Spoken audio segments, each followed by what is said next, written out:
ఈ 16 నామాల్ని ఎవడు చదువుతున్నాడో వాడికి విఘ్నములు రాకుండా వాడు జీవితంలో చేరవలసినటువంటి స్థానమునకు చేరుకుంటాడు. కాబట్టి మిగిలినవి చదివావా చదవలేదా నీ ఇష్టం. ఇది మాత్రం నీ కొరకు మాత్రమే కాదు, నిన్ను నమ్ముకున్న నీ కుటుంబం కోసం నువ్వు చదవాలి. నీకు చదవడం చేత కాకపోతే కనీసం ప్రతిరోజు ఇది చదవడం వచ్చిన వాళ్ళ దగ్గరికి వెళ్ళి చదవమని నువ్వు వినాలి.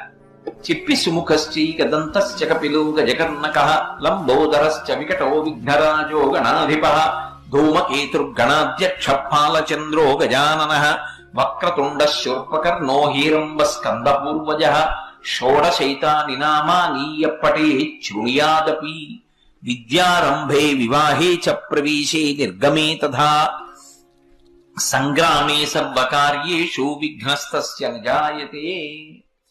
ఈ 16